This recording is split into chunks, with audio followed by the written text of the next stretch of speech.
Good morning, everybody. Jacob Robery with Last Stop Waterfowl Outdoors Podcast. Want to welcome you all into a new season of Last Stop Waterfowl Outdoors Podcast, guys. It has been a while, and I am excited. We are now in the best time of year.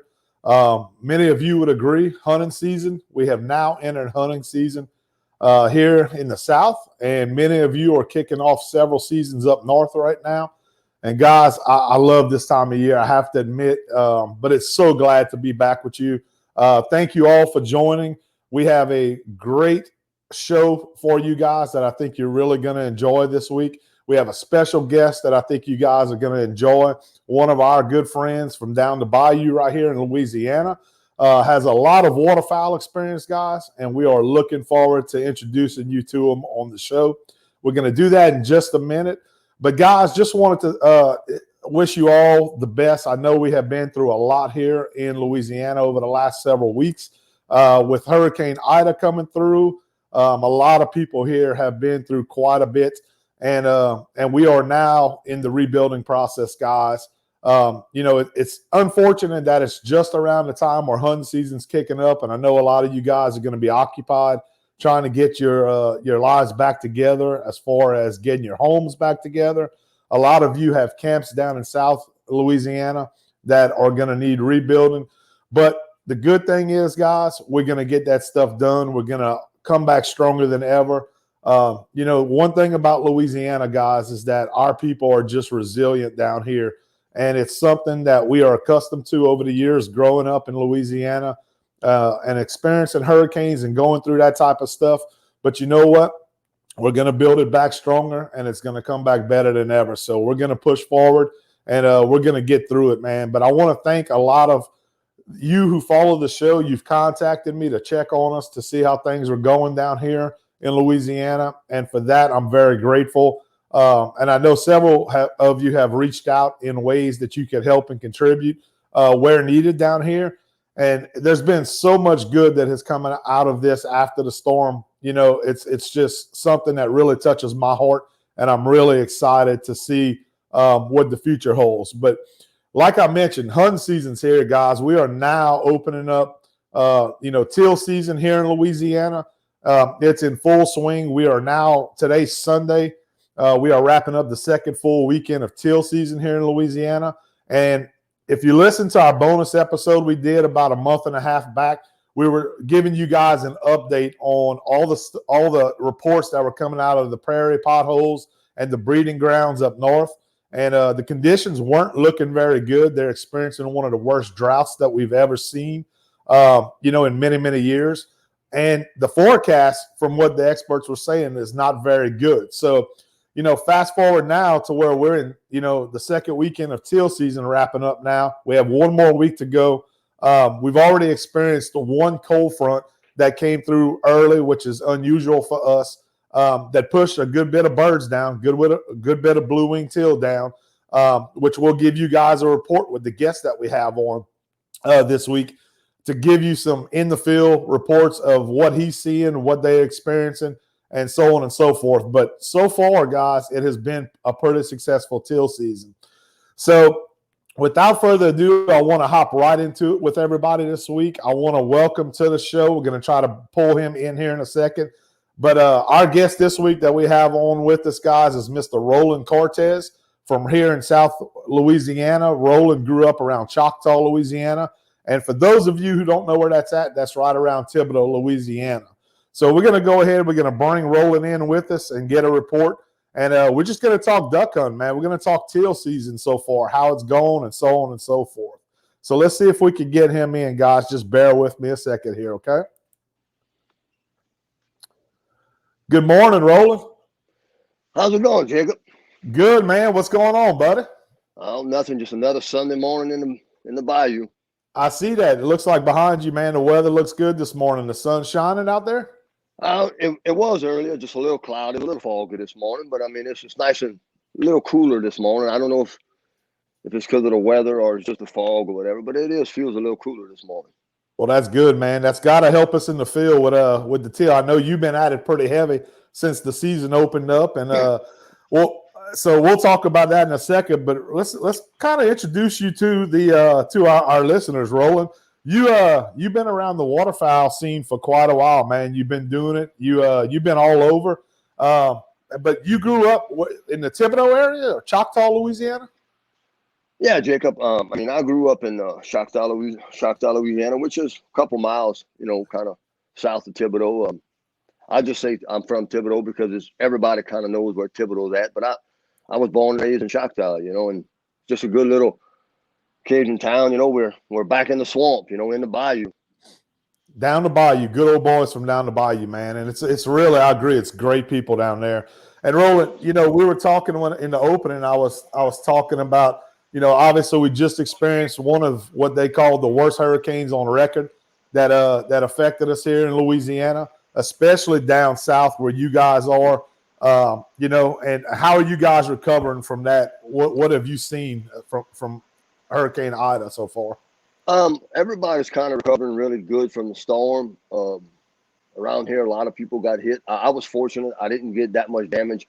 I lost the roof on my shed, and I've lost what was in my shed, and a couple other, structural damage to my house, but nothing major. But a lot of people around here, lost a lot. And we finally got power back, I think last week over here. And some people had a lot of flooding damage towards the Bayou Buff Kramer area. They got that tidal surge, and some places had 4 or 5 foot of water in their homes. So, that area got hit pretty hard with wind and water. Where I live at in Choctaw, we just got hit with some wind and a little bit of rain. But I feel for them people, in the Bayou Buff Kramer area. Yeah, man, it's amazing to me. People keep, we've had a lot of listeners and a lot of followers that follow our social media platforms. They've contacted me. And they've just to check on us. They said, "Hey, I know we see that Louisiana got hit real hard," and it's amazing because you have who may have been perfectly fine from the storm, no damage, but then you might have 2 houses over from you that got totally destroyed. Man, it's amazing how it affected certain people and you all in the same vicinity. Jacob, I stayed for the storm. I remember when Hurricane Andrew passed in 1993. I mean, we had winds. I want to say around 100.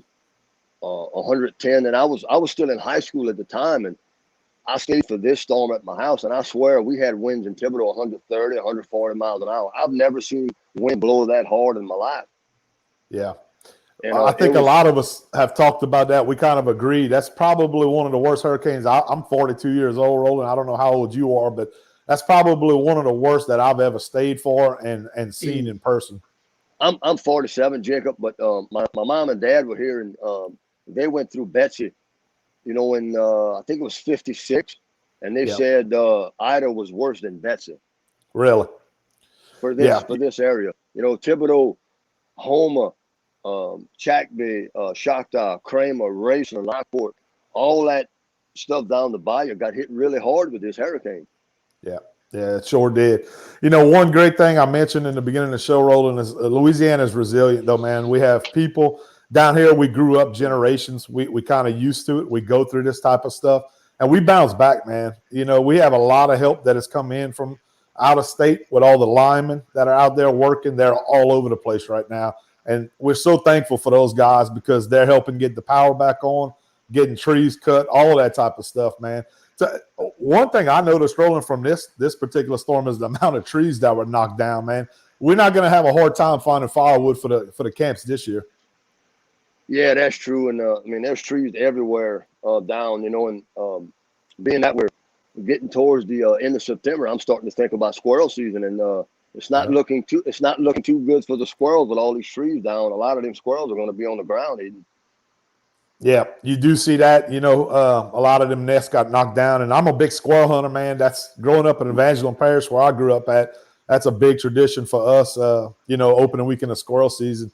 And fortunately for our side, we have a camp in the Atchafalaya Basin closer to Lafayette, which kind of missed that whole storm for the most part. But down south, you guys that are squirrel hunting is probably going to affect you a little bit more down there for sure. Yeah, I love to squirrel hunt too, Jacob. That's something I like to do in October. My dad loves to eat squirrels, and that's something that I've been doing since I was a child also. And I'm going to be out there hunting them. Just don't know how good it's going to be. I've been seeing a few squirrels, but a lot of them on the ground. I'm just wondering how big of an impact, this storm took on the squirrel population. Yeah, it'll probably affect it, man.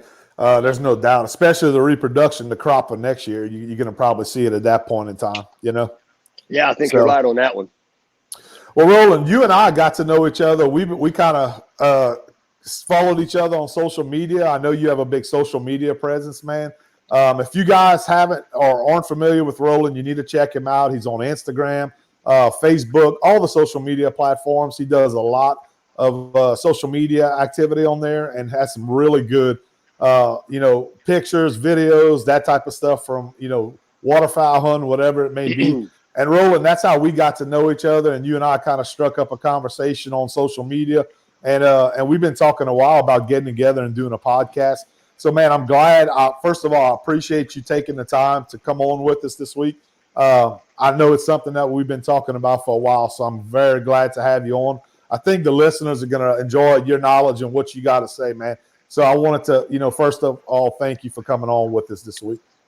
Jacob, thank you, man. It's always an honor, to talk to people and teach people and show people, what I do, because I'm very humble, and I've been fortunate enough, to make a living in this, in the waterfowl business, doing what I've always done, hunt ducks and hunt geese. Yep. And starting out, I know we're going to tell people kind of what you do now and what you have available as far as hunts and stuff like that they could book with you. But let's go back to the beginning, Roland, a little bit. How did you start out? How did you get involved in waterfowl hunting at an early age? Was it at an early age that you got involved with waterfowl hunting? Yeah, Jacob, I started, hunting at an early age. I grew up in a hunting family. We hunted ducks. We hunted deer. We trapped for a living. We caught alligators when I was young, and I just was brought up in it. And I would have never thought, growing up, that I'd have made a living, out of doing what I love. And it's been a good 35 or something years, chasing the dream. Yeah. Not a lot of guys get to say that, Roland, because, we all love it. Those of us who hunt, we love it, but you don't necessarily get that opportunity to take it to the level that you have, But just to ask you, do you remember your first duck as a child that you killed, what it was and what species? It was, I was hunting around where I live at, back in the 80s, the swamp, hunting in the swamp was really good around here. And my uncle is actually the one that got me started, duck hunting. So I went on my first duck hunt with him, and he left me in a spot and then went on to another spot. And I was sitting on a cypress stump, and I had a mallard, come in. I had a 14 crack barrel, and mallard was the first duck I shot. I shot him on the water, but it was a duck. So a mallard was my first duck I ever shot. Man, that's awesome because, most of us, that first duck, it tends to be a wood duck. I know mine was. But to have a mallard come in for your first duck, that's got to get you hooked at an early age. Well, the wood duck was the second duck I shot. Yeah. We got a few of those around Louisiana. Oh, yeah. I love meeting. I don't get the opportunity to hunt wood ducks anymore, but, man, I sure love shooting me some woodies. Yep, and that's some of the best eating, in my opinion, those wood ducks, man. They well, you mentioned something, Roland, that back in the day you hunted the swamp. Over the years, everybody's talking about how much Louisiana's changed, and we'll probably talk about that a little bit, about what you've seen hunting up north versus coming back down to Louisiana throughout the years. But back then, when you killed that mallard, how did you see a big difference in the terrain versus what it is in the swamp nowadays, or how did that unfold over the years? What have you seen in your experience? Well, Jacob, what I can remember and seen is that back in them times, the swamp was open. There was no invasive aquatic vegetation. There was all, natural forage. The food is gone in the swamp because of the invasive aquatics that came in, salvinia, giant salvinia. Water lilies have been around a while, but it's not as bad as salvinia and giant salvinia. And I guess back around 89, 1990 is when the salvinia came into this area. And within a couple of years, it just destroyed the habitat in the swamp. And, man, I can remember as a kid, thousands of mallards coming in the swamp to hunt, and it was, it was just like Stuttgart back in the day, around here. I mean, Thibodeau, all this area was just mallard heaven, and once it started to decline, the habitat declined in the environment, and then the mallards just never come back. And still to this day, the woods that I remember shooting mallards in as a kid, I have not shot a duck in 25 years. Wow, that's you hear stories like that all the time, Roland. I know I'm just down the road from Maurepas Swamp, which was historically well known back in the 70s and 80s. A lot of the old timers that you speak to, my father-in-law, he's from Lutcher, Louisiana. He told me, he said, if you would have seen the amount of mallards and widgeon and gadwall that were in the swamp, he said, you wouldn't believe it. He said, he told me a story, Roland. He said they used to walk and deer hunt, throughout the swamp. They'd creep these deer. And he said it was so loud with the mallards quacking. He said there were greenheads, he said, everywhere in the swamp. He said, and he said we would, at the end of the day, he said if we didn't kill a deer, he said we'd bring, our shotguns with us. They were hunting with buckshot at the time in the swamp. And he said you'd try to kill a couple of ducks, he said, to bring out just to have something that day. He said, and you had to be careful because he said you'd pick up your gun and they were so thick. He said if you shot, he said you might kill 8, you might kill 10. He said you might be over the limit. You had to be careful what you shot at. He said because they were that thick in the swamp. At that point in time, Jacob, mallards were king, around here. And we'd go to the camp on the weekends or on the holidays whenever we could. And, man, you sit at that camp and you can hear them mallards in them woods. You hear them just, feed calling real hard. And they were there. I never thought that growing up as a kid that I'd ever see them mallards leave. And, my grandfather died right around 2000. And I remember him telling me that day, he said, son, he said, boy, he said, you need to, live up this memory because these mallards are not going to be here forever. And he wasn't lying because he seen the aquatic, the invasive aquatic come in and it just destroyed our swamp. And, if he'd lived a couple more years, he'd have definitely seen that change. Yeah. See, he was keen to it. He knew, he saw that and he told you about it. Now, everybody wants to talk about the weather. I remember it being cold as a kid, very cold. But I also remember warm, hot days too, hunting ducks in the winter and swatting mosquitoes, and there was never a shortage of ducks. Now, don't get me wrong, there were some days it was slow because, back then the limit was only 3 ducks. So you didn't have to go and kill that many. So, you go in the blind and you shoot 9, however many people, 3, you got 3 people, you shoot 9 ducks.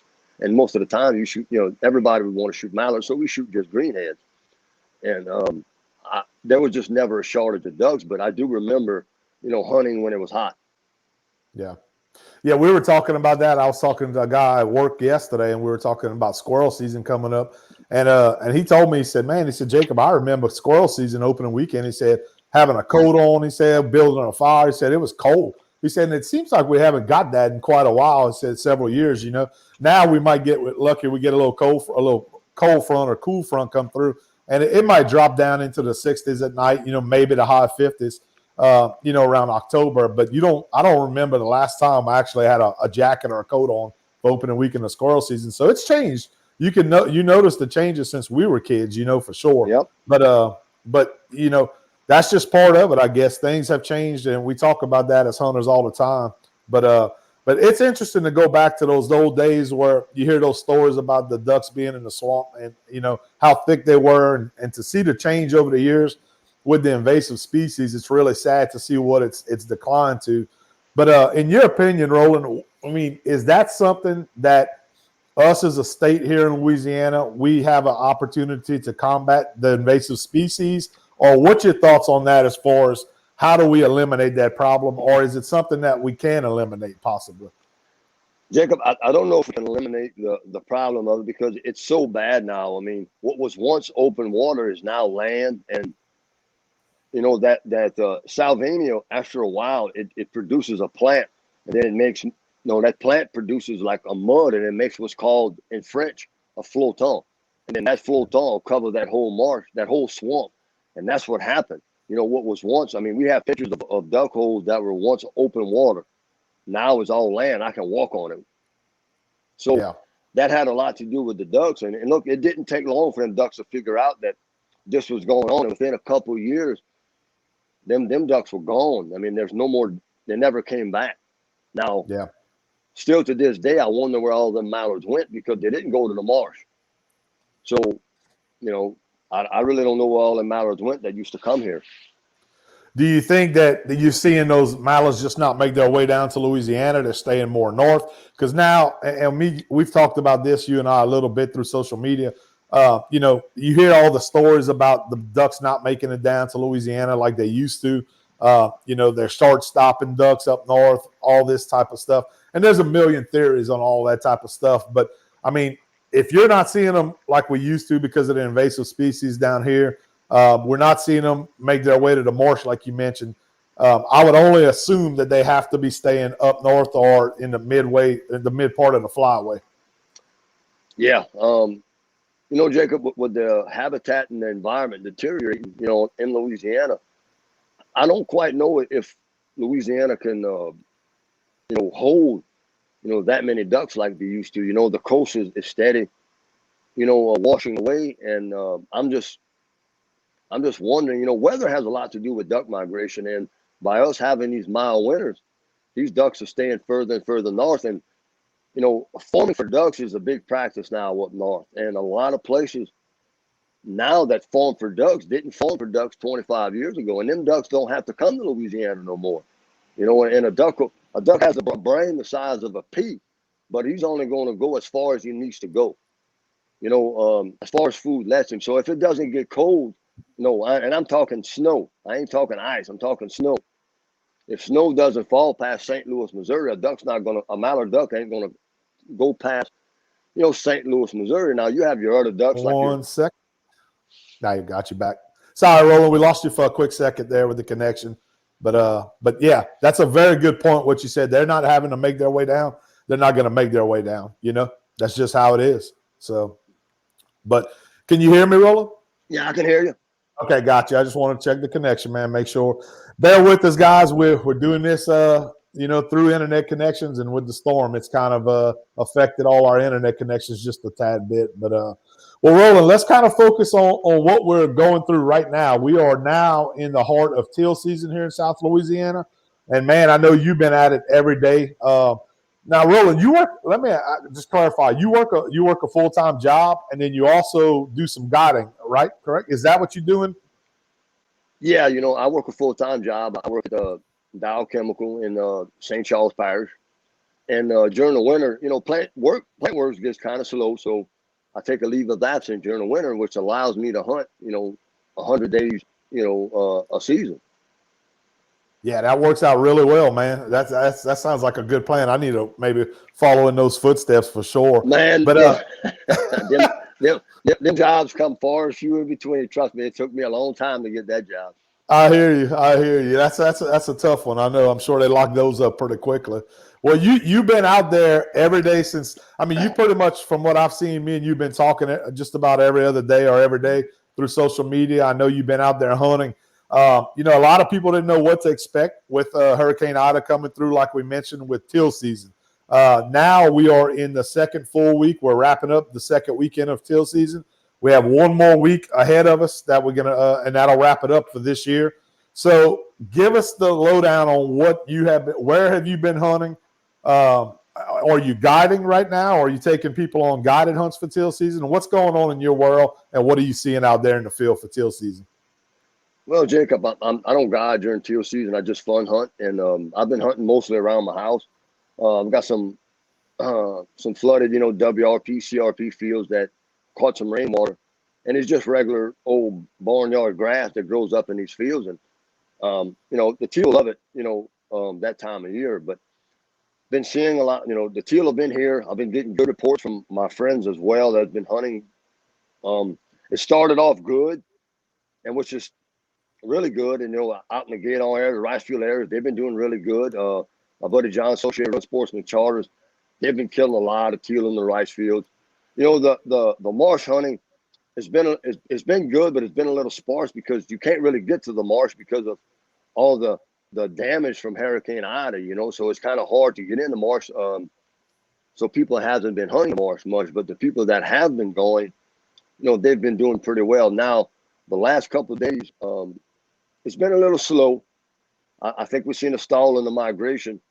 The rain we had kind of moved the teal around a little bit, but I really do believe that Wednesday, when this front comes through, we're really going to see a big push from the north, because my buddies up in Arkansas and Missouri are seeing a lot of teal coming through. So I got a feeling that we're going to get a big push of teal coming. And mostly I've noticed too that we've been shooting a lot of females. So that's telling me that there's more to come. You know, the males are coming, the females are bringing the young ones, and then the males are coming behind them. So I really do think that there's a bigger migration coming Wednesday. Yeah, and that's a good point, because typically, you know, these guys that you may be listening to the show that are new to duck hunting, historically, your females are going to show up first, correct, Roland, as far as teal season migration goes? Pretty much, you know, the females will come with the young ones. They're showing them the path down south. That, you know, it's just my opinion, but yeah, females are coming first with the young ones, and the males, your older ducks, will come in later. Yeah. And have you seen any green wings mixed in with what y'all?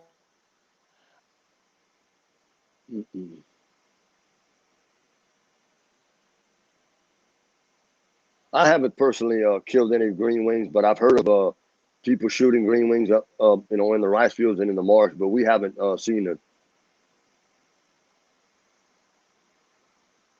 We got some technical difficulties.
All right, Roland. Sorry about that. You back with me? I'm back. I'm sorry about that, man. Like I said, the internet's up and down right now. We were hoping for the best. So I apologize, guys, on that. But we back. We got it back up and running. So, Roland, I'm not sure where we left off right there. I know we were talking about kind of what we were seeing out there in the teal season. So if you want to elaborate back on that and circle back to it, I appreciate it. Yeah, Jacob, we were talking about, you know, as far as the sex, you know, we started off shooting a lot of females, you know, with the younger birds. And then I'm thinking Wednesday that we're going to get a bigger push, you know, teal from the north, because I've got good reports from my friends from Missouri and Arkansas, and they've been killing a lot of teal the last couple of days. So I got a feeling these teal are coming through. And with this front Wednesday, I really think the teal hunting will pick up for that last weekend. Yeah, I hope so, man. You know, this front, a lot of guys are kind of excited to round out the season with it. So I agree with you. I think it's going to be a good thing, man. And I know I had asked you, I'm not sure if you heard this before we lost the connection real quick, but as far as green wings, are y'all killing any green wings mixed in with the blues?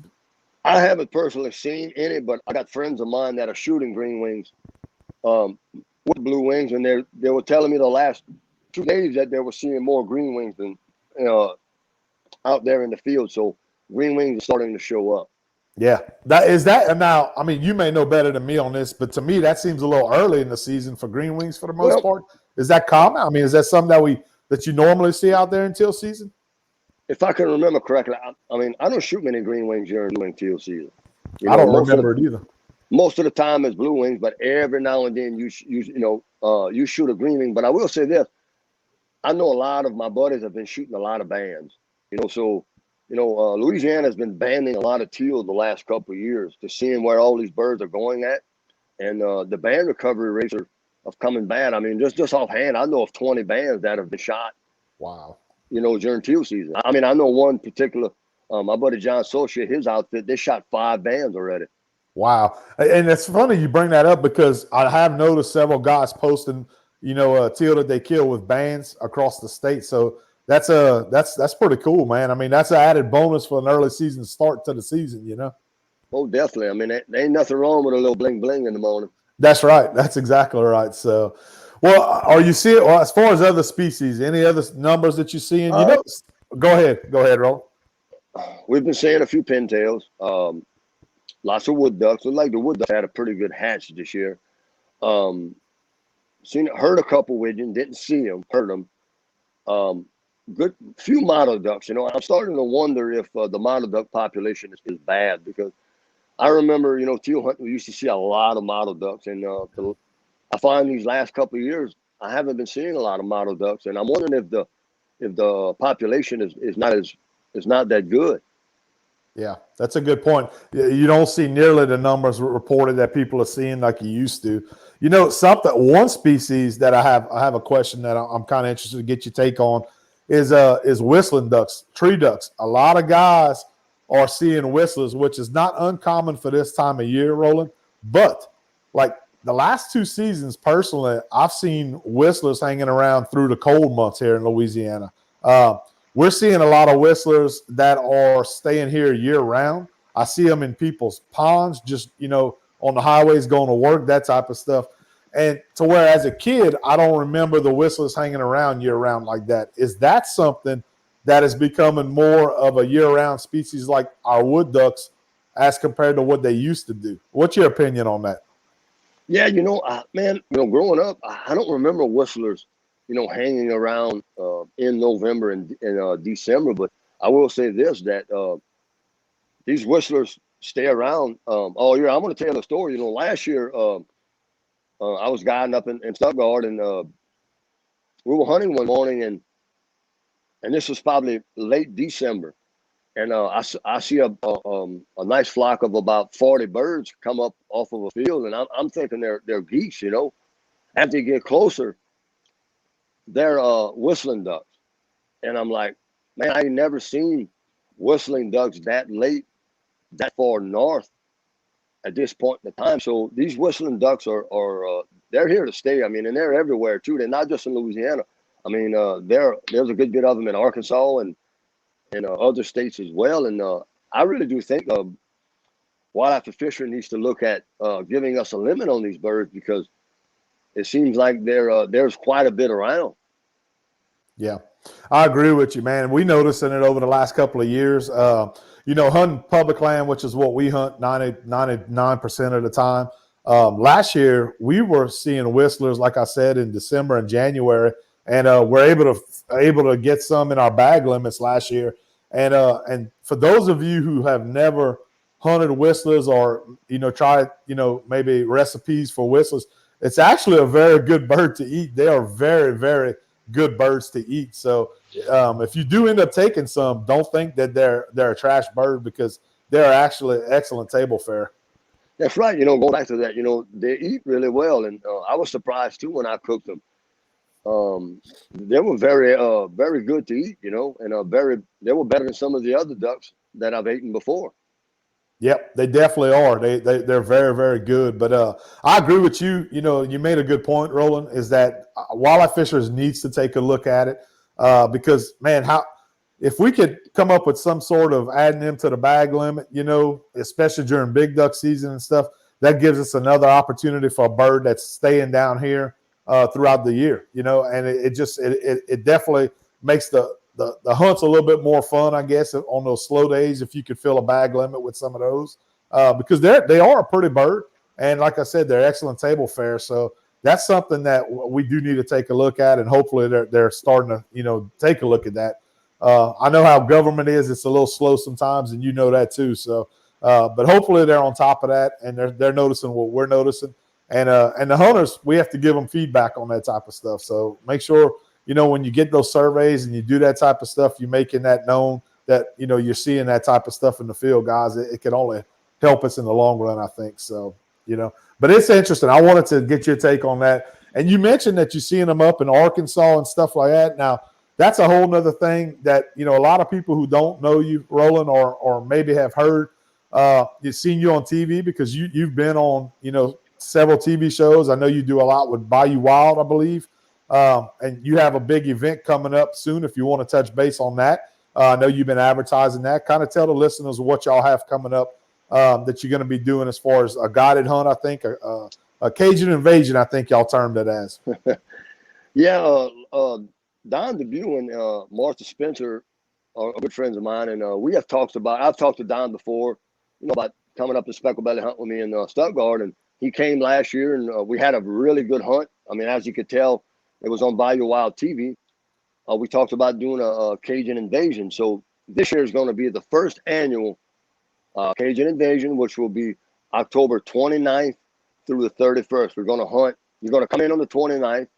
You're going to hunt the 30th and the 31st, which will be at Duck Down Gone Service. Ryan Henderson is a good friend of mine. He offered his place to hunt speckled bellies on. He's got some really phenomenal world-class speckled belly hunting around there. His family owns the farm, so it's all private hunting. He's the only person that hunts on his farm. It's going to be featured on Bayou Wild TV, and we're kind of limited to only 20 guns, which I'm pretty close to the 20 guns of having it. So if anybody's interested on that, it'll be October 29th through the 31st. It is $900 a person, which is for lodging, meals, everything included, 2 days of hunting. So if anybody's interested in that, they can get a hold of me with it. Man, that sounds like a really good deal. $900 a gun for lodging and everything. That's a hell of a deal, man. So anybody interested?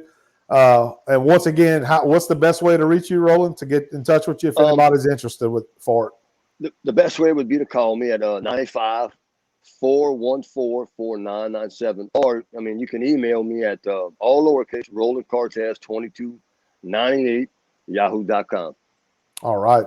Well, that's simple enough. Sounds good. And anybody who needs that information, feel free to contact us at Last Stop Waterfowl Outdoors, and we can get you in touch with Roland. We'll make sure, because, man, it sounds like that's going to be a fun trip. And you just about got it booked up, so there's not many spots remaining. So anybody interested, you're going to want to get in touch with them as soon as possible, because that's right around the corner. Yeah, I don't have many more days left. I'm not quite sure. I'd have to look back at my books, but I don't have many more. So, yeah, if anybody's interested in it, they need to get a hold of me pretty quick, because it's filling up pretty good. And plus, you're going to be featured on Bayou Wild TV. That too, Yep. That sounds like a great deal, man. So, Roland, we talked about at the beginning of the show how you've been all over the place. You've guided now for quite some time. And the last several seasons, as far as I'm aware, you have been up in Stuttgart, Arkansas, correct? That's correct. Okay. So, a lot of guys down here in Louisiana who have never been up to Arkansas to hunt, they always hear about the historic hunt in Arkansas. Stuttgart's very famous, very well known for any waterfowl hunter. A lot of guys want to make that trip ultimately. They want to go up to Arkansas. They want to get involved in the hunting up there. What my question is you growing up here in Louisiana and seeing the heyday of the waterfowl like we discussed earlier in the show versus what it is now versus Arkansas, kind of what's the differences that you see up the fly, what you see down here nowadays? Like what can a guy expect when he wants to go to Stuttgart, Arkansas, and what do you recommend is the easiest way to get set up with the hunt going to maybe Arkansas? I first started hunting in Stuttgart probably 2008, 2009. And, man, when I first, I've always read about it in books. always watch TV shows. And man, when I went up there that first time, I was pumped, and it was everything that I dreamed it would be. Mallard ducks right in your face. Hunting them in the flooded timber. Green timber. Man, it was all that I dreamed about. And up in Stuttgart, man, the historic in Stuttgart, Max Prairie Wings, downtown Stuttgart, the World Championship Duck Calling Contest. It's all there in Stuttgart. And man, anybody that duck hunts needs to go to Stuttgart at least one time. It's a phenomenal place to hunt. I've been up there 15 plus years now, guiding. And,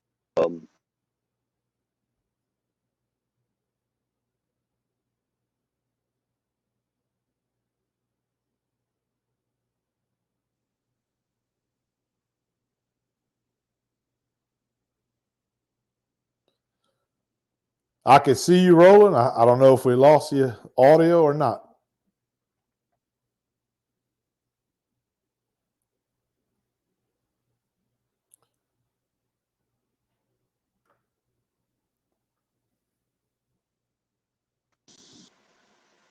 All right, Roland, I can hear you, buddy.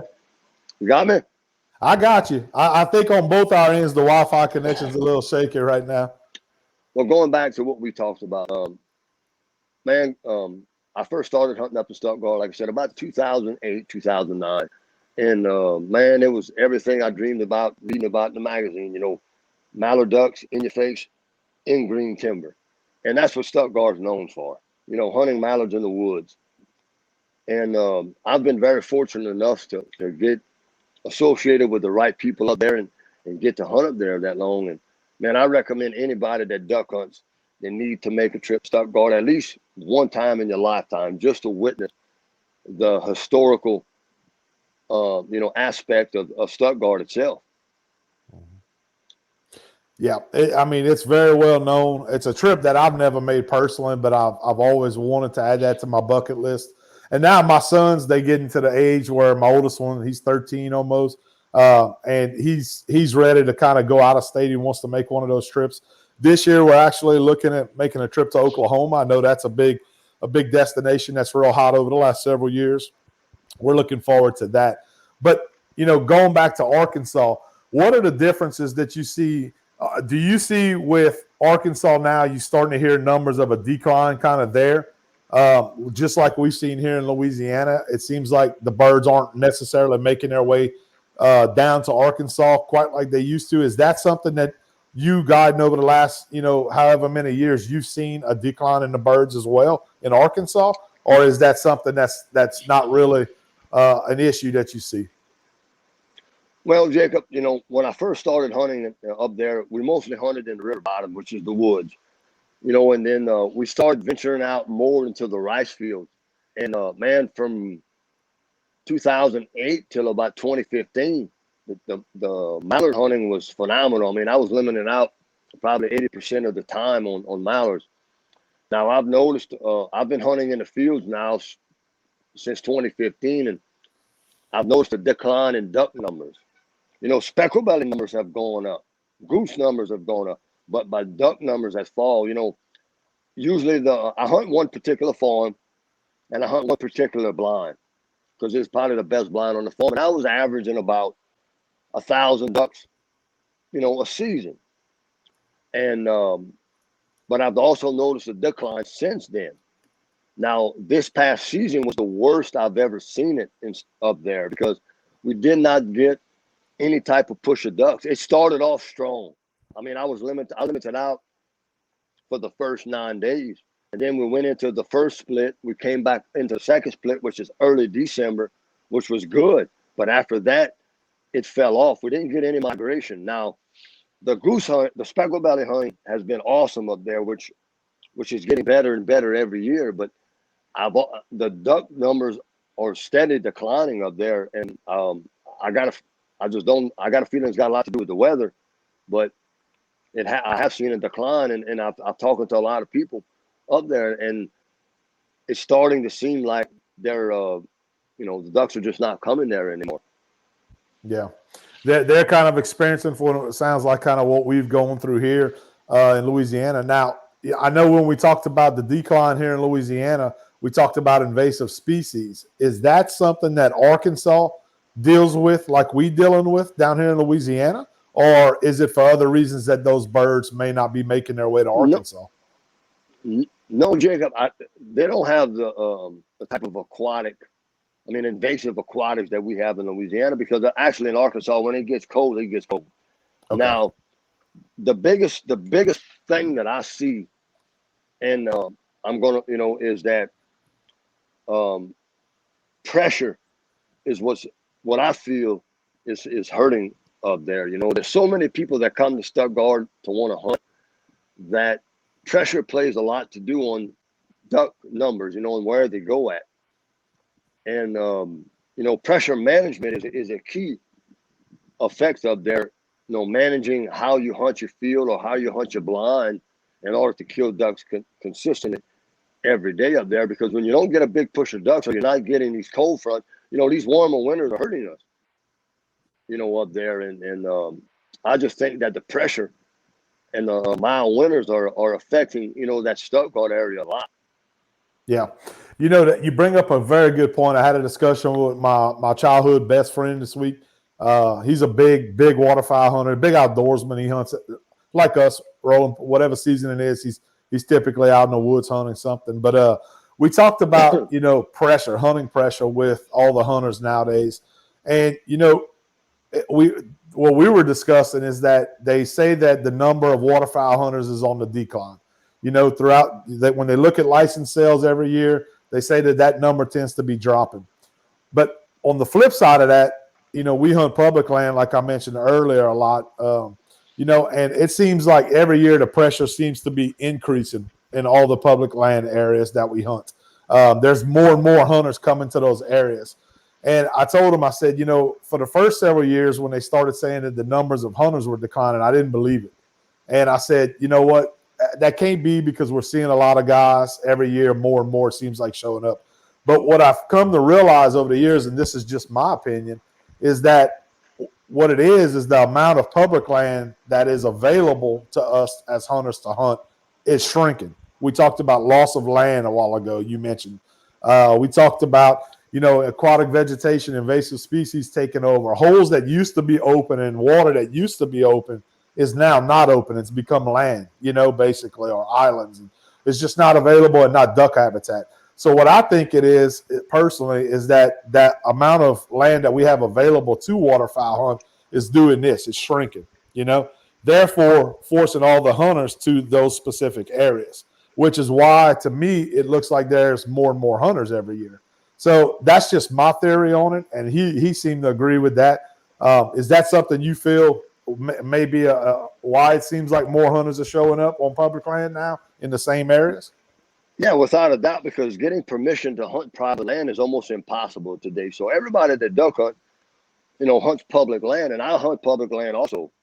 A place that I hunted a long time ago used to have 20 cars. Now it has 200 cars there. Why? Because, getting permission to hunt on private land is hard to do these days. So everybody wants to, everybody's coming to public land. And, license sales are on the decline, but you're seeing more people, which, getting permission to hunt private land is hard these days. So everybody's wanting to hunt public land. And same thing happens in Arkansas. The difference between Louisiana and Arkansas is that everybody wants to go to Arkansas to hunt mallards. So you got people from multiple states that come to Arkansas. Louisiana, most people don't travel to come to Louisiana. Most people are local. So, and I think that's the big difference. I want to say annually Arkansas sells, maybe 100,000, hunting license. And a lot of that is non-resident, too, That's interesting, man. Yeah, I know, it's a big destination spot, so that makes a lot of sense. You talked about permission for hunting, property and stuff like that.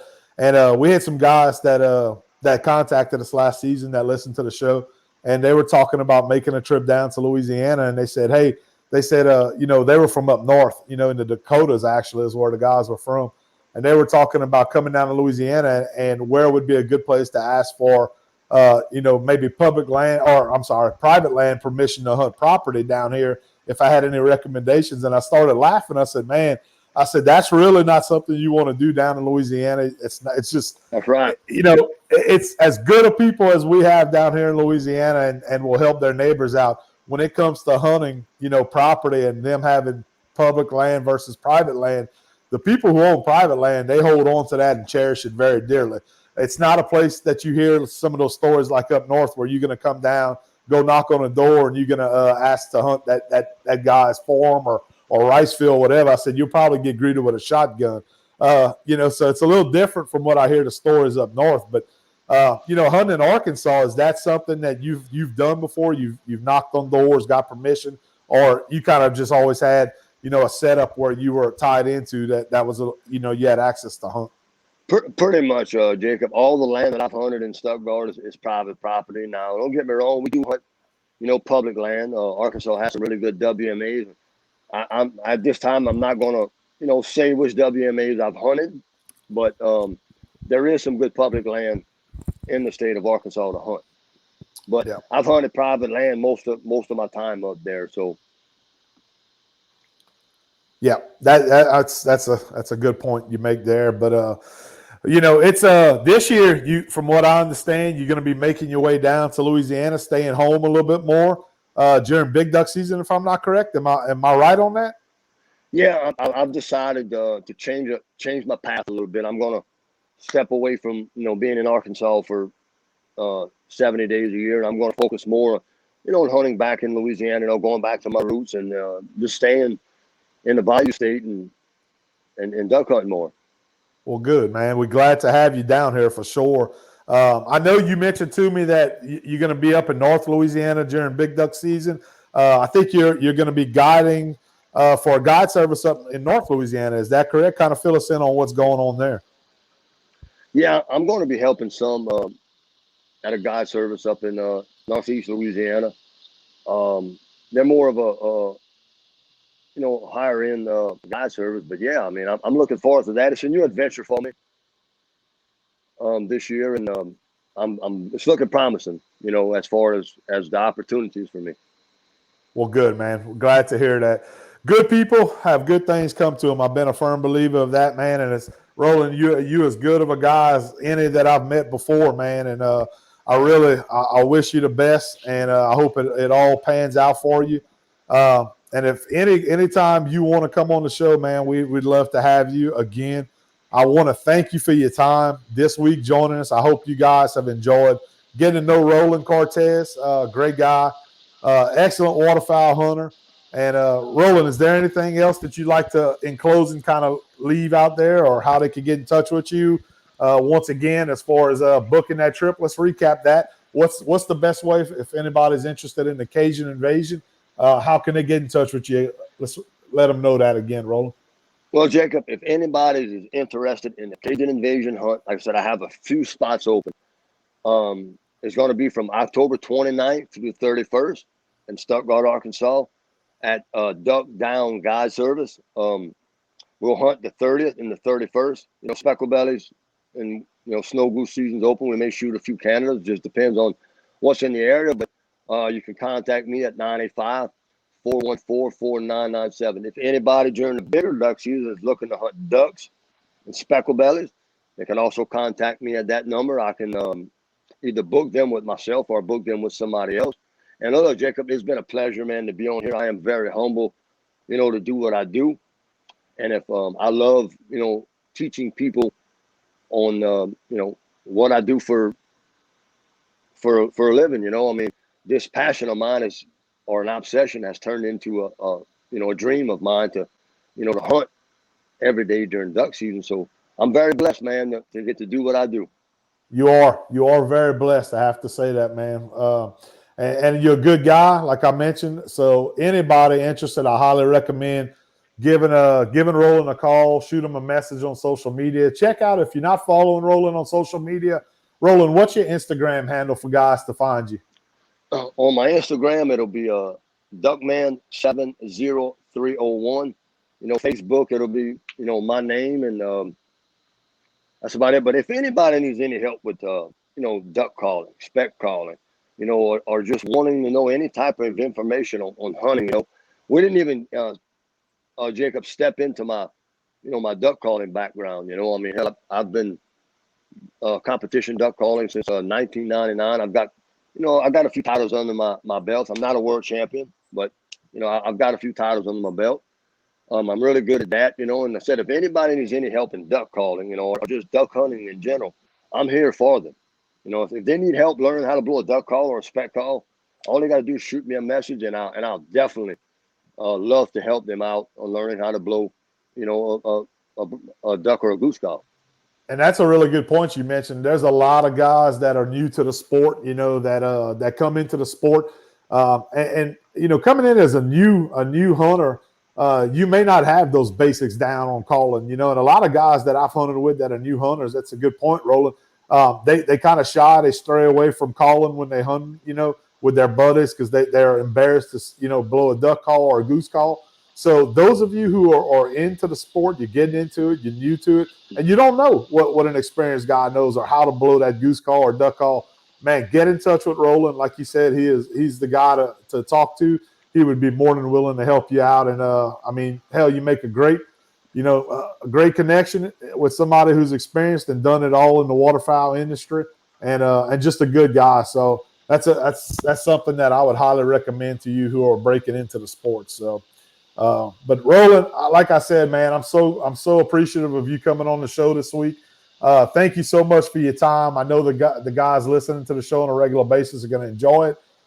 Listening to what you had to say. And you are right. We need to do another show where we talk about calling, man. I'm going to have to get you back on, and we'll do that a little later. We'll touch on some stuff with your experience with calling and championship calling, all that type of stuff, man. So we'll do it again. But just wanted to tell you thank you. I appreciate having you on, man. Wish you the best, and maybe we can hook up this season and we can make a hunt together, man. Jacob, man, again, thank you, bro. It's been a pleasure of mine to be on this show.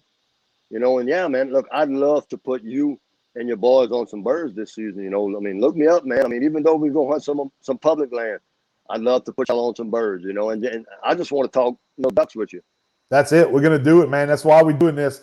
This whole podcast started because of our love for waterfowl hunting, man. So we have it in our blood just like you do, and we want to share our experiences with all the listeners out there. And I'm no expert by any means, but you know what? When you surround yourself by a lot of educated people in the sport like you, man, you learn a lot, and it's a learning experience. We all learn a little bit every day.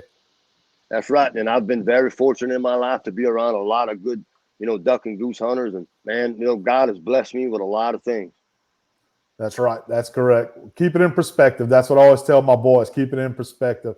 Well, Roland, thank you so much, man. We're gonna visit soon again, and we're gonna keep in touch with the how teal season ends up next week. Rounds out the end of the season, and let us know how that goes, man. We want to hear how y'all end up finishing out the season. All right, thank you so much, Jacob. I appreciate it, man. Anytime, buddy. We'd love to have you on again. You have a good day, okay? You too, Jacob. God bless. All right, take care. God bless. All right, guys. Well, we're going to close out right there. I hope you guys enjoyed the interview that we had with Mr. Roland Cortez. Just an absolute phenomenal guy, man. And Roland, like I said, I have reached out to him.